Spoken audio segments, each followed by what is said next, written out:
అందరికీ నమస్కారం. చాలా కాలం తర్వాత ఈ ప్రభుత్వం అసెంబ్లీ సమావేశాలు నిర్వహించాలని చెప్పి దాదాపుగా నిర్ణయం తీసుకున్నట్లే కనబడుతుంది. మరి గవర్నర్ గారి దగ్గర నుంచి ఆ ఫైళ్ళు తిరిగి రాగానే బహుశా ఆ నోటిఫికేషన్ రావచ్చు. అయితే అసెంబ్లీ నిర్వహించడానికి గల ప్రధాన కారణం ఏంటంటే ప్రజా సమస్యల మీద ప్రజాప్రతినిధులు మాట్లాడే అవకాశం అనేది అసెంబ్లీలో జరుగుతుంది.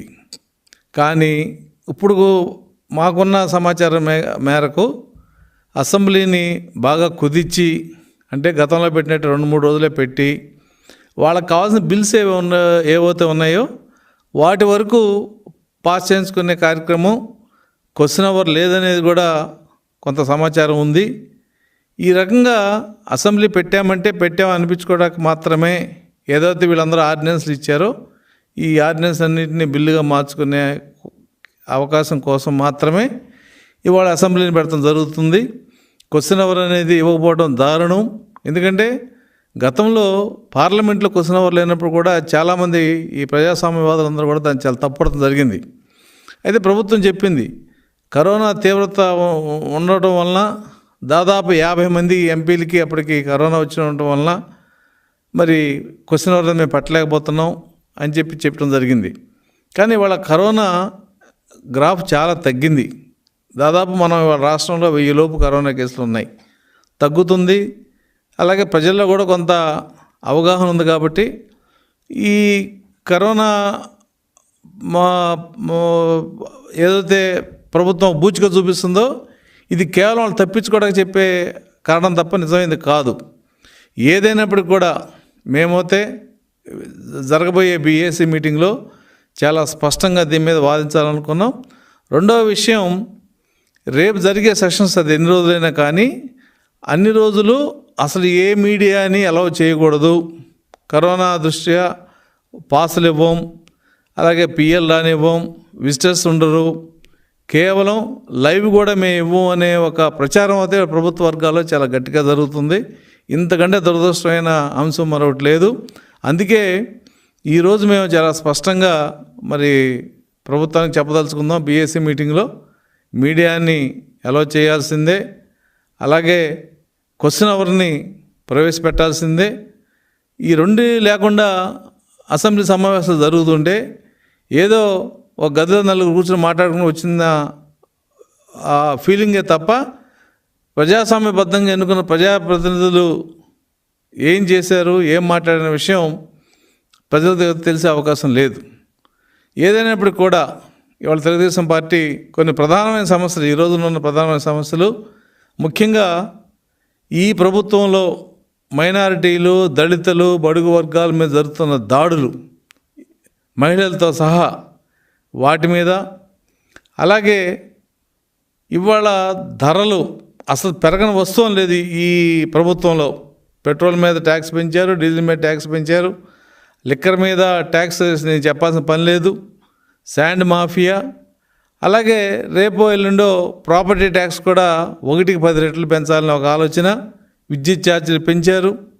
కాబట్టి ఇవాళ అసలు ప్రభుత్వం ఇదిగో ఈ అంశంలో రేట్లు పెంచాలని చెప్పుకునే అవకాశం లేదు.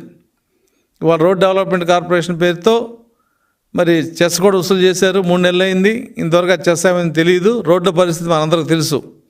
అలాగే పోలవరం విషయంలో, పోలవరం ఎత్తు సమస్య కాదు, మీరు ఎన్ని నీళ్ళు పెడతారు అక్కడ చెప్పండి, ఎన్ని టీఎంసీ నీళ్ళు మీరు పెడతారు, ఎన్ని టీఎంసీ నీళ్ళకి ప్రాజెక్ట్ కడుతున్నారు చెప్పండి. ఎందుకంటే ఫుల్ కెపాసిటీ మొదటి సంవత్సరం పెట్టరు, దానికి ఒక ఇంజనీరింగ్ క్యాలిక్యులేషన్ దాని ప్రకారం పెడతారు.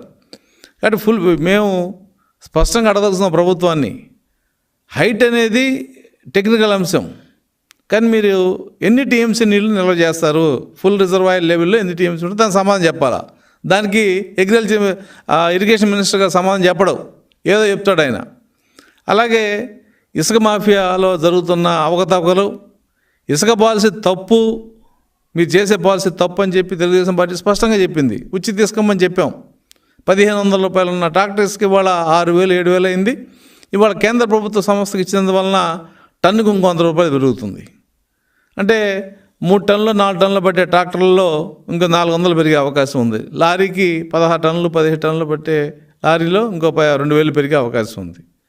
కాబట్టి ప్రభుత్వ విధి విధానాల్లో చేతగాక ఇసుకని పెంచి వాళ్ళ సామాన్యుడి నడ్డి విరచడం అనేది అందరికీ తెలిసిన విషయం. సరే, ఇల్లు కట్టుకున్నవాడు జన్మకు ఇల్లు కడతాడు కాబట్టి ఏదో అప్పో సప్పో ఇల్లు కట్టుకుంటాడు. కానీ ఇసుక దొరకపోవడం వలన లక్షల మంది భవన నిర్మాణ కార్మికులు ఎలా దెబ్బతిన్నారనేది వాళ్ళు నాకంటే బాగా ట్రేడ్ యూనియన్ వాళ్ళు బాగా చెప్తారు దీని మీద. కాబట్టి ప్రభుత్వ వైఫల్యాలు ఇవాళ కరోనా మీద, కరోనా అవినీతి, అలాగే ఇళ్ల పట్టాల పంపిణీలో,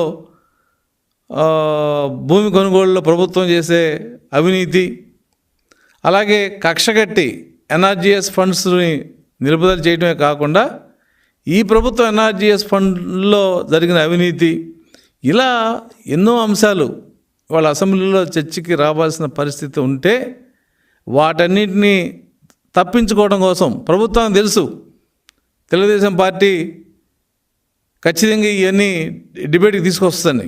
వాటి దగ్గర సమాధానం లేదు. కరెంటు పీపీఏ విషయంలో ఎంతో అల్లరి చేశారు. ఎవడిచ్చాడు 20 సంవత్సరాలకి మీకు అధికారం? 20 సంవత్సరాలు ఒకే రేటు ఎందుకు ఉంటుంది?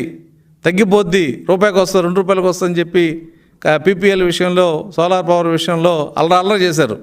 ఇవాళ మీరేం చేశారు? మీరు కూడా 30 సంవత్సరాలకి ఇచ్చారు.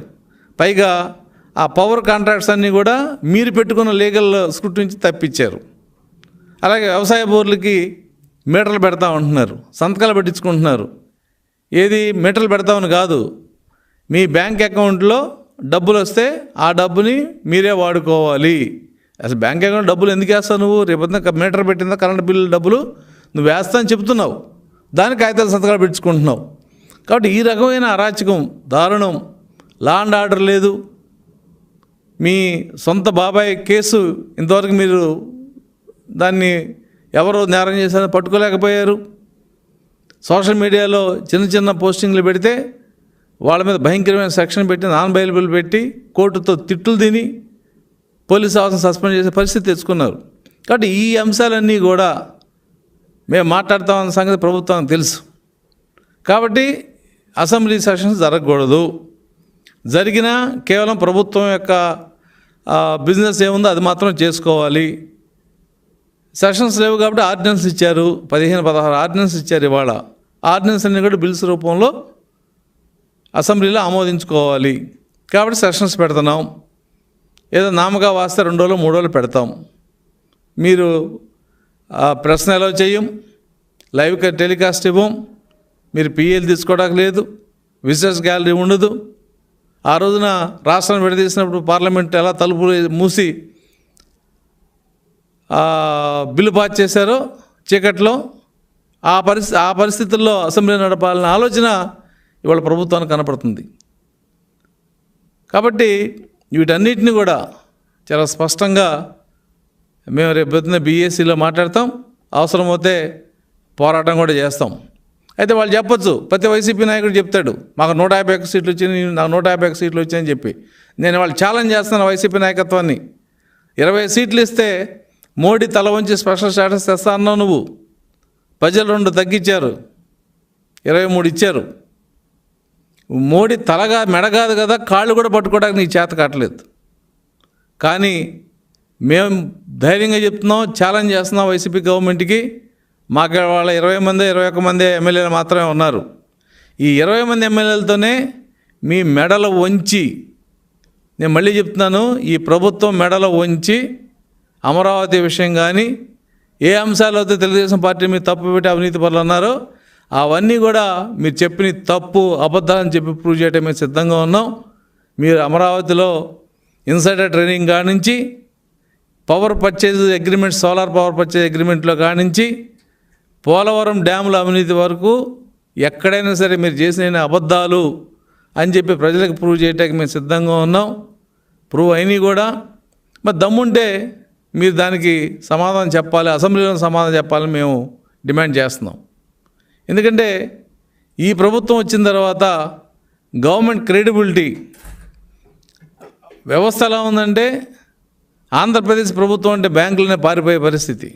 అప్పు ఇవ్వలేమని చెప్పేశారు స్పష్టంగా. అడ్డుకోతే మేము అప్పు ఇవ్వమని చెప్పి స్పష్టంగా చెప్పారు. చాలా బ్యాంకులు మీ లిమిట్స్ దాటిపోయినాయి అని చెప్పి ఇక ఇవ్వడం మానేశారు. అందుకే ఇప్పుడు అమరావతి ఏపీ డెవలప్మెంట్ కార్పొరేషన్ కొత్తగా కార్పొరేషన్ పెట్టుకున్నారు. దాని ద్వారా అప్పులు తీసుకొద్దామని. 5 సంవత్సరాలు చేసిన అప్పు ఎంత అవుతుందో తెలుగుదేశం ప్రభుత్వంలో అంత అప్పు మీరు సంవత్సరంలో చేశారు. మరి ఏమైంది ఈ డబ్బంతా? సమాధానం చెప్పాలి. శాండ్లో అవినీతి, లిక్కర్లో జే ట్యాక్స్, భయంకరంగా రేట్లు పెంచారు, ఎలక్ట్రిసిటీ పెంచారు, ప్రాపర్టీ ట్యాక్స్ పెంచుతామంటున్నారు, రోడ్డు మీద మళ్ళీ స్టేట్ రోడ్లు కూడా టోల్ గ్యాస్ పెడతామంటున్నారు. ఎక్కడ మీరు పరిపాలన చేశారు? ఎక్కడ అవినీతి లేకుండా పరిపాలన చేశారు? సమాధానం చెప్పాల్సిన ప్లాట్ఫామ్ ఏదైనా ఉంటే అది చట్టసభలే. ఆ చట్టసభలను తప్పించుకోవడానికి ఇవాళ మేము 2 రోజులు 3 రోజులు పెట్టి ఏదో మమ అనిపిస్తామంటే తెలుగుదేశం అయితే దాన్ని సహించే పరిస్థితి లేదు. ఖచ్చితంగా రేపు బీఏసీ మీటింగ్లో ఈ అంశాలన్నిటి మీద కూడా మరి స్పీకర్ గారితో మాట్లాడతాం, పోట్లాడతాం. ఆ పోట్లాడని చట్టసభల్లో మీకు మెజారిటీ ఉంది కాబట్టి మమ్మల్ని చేయనీయకపోతే రోడ్డు మీదకి వస్తాం.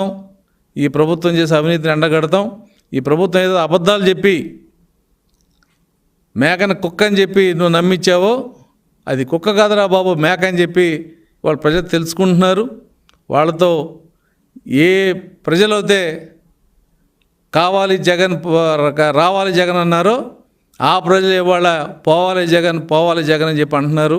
మరి ఇది ప్రభుత్వానికి వినపడుతుందో లేదో ఆ వాయిస్ మేము ఖచ్చితంగా అసెంబ్లీలో వినిపిస్తామని, ఈ అసెంబ్లీ సెషన్స్ని మరి సద్వినియోగం చేసుకునే విధంగా స్పీకర్ కూడా ప్రజాస్వామ్యంగా ఉండాలి. నిన్నే ఆయన గుజరాత్లో ఆల్ ఇండియా స్పీకర్స్ మీటింగ్కి వెళ్ళి రావడం, అక్కడ అధ్యక్షుడు వారు కూడా మన రాష్ట్రపతి కూడా చాలా స్పష్టంగా చెప్పారు, స్పీకర్లు మాట్లాడే భాష చాలా హుందాగా ఉండాలి, మీరు చట్టసభల్లో అందరినీ సమానంగా మార్చే అవకాశం ఇవ్వాలి, ఆ బాధ్యత స్పీకర్ల మీద ఉందని చెప్పి ఆయన చెప్పిన మాటలు ఆంధ్రప్రదేశ్ కూడా ఖచ్చితంగా వర్తిస్తాయి. కాబట్టి రేపు బీఏసీ సమావేశంలో మరి స్పీకర్ గారు ఏ నిర్ణయం చేస్తున్నా అది చట్టసభల వరకు వర్తిస్తుంది తప్ప ప్రజా సభలకి ప్రజా వేదికలలో అది వర్తించదు. కాబట్టి ఆ వేదికలని తెలుగుదేశం పార్టీ పూర్తిగా ఉపయోగించుకొని ప్రజలు ఏదైతే ఇప్పుడు అసహించుకుంటున్నారో అది వాస్తవ రూపం దాల్చి ఈ ప్రభుత్వానికి బుద్ధి చెప్పేదాకా పోరాడతామని చెప్పి ఆ పోరాటం చట్టసభలో అయినా సరే, రోడ్డు మీద అయినా సరే, న్యాయస్థానాలైనా సరే తెలుగుదేశం ప్రజల కోసం ప్రజల వద్ద ఉండదని చెప్పి మీ అందరికి తెలియజేస్తున్నాను.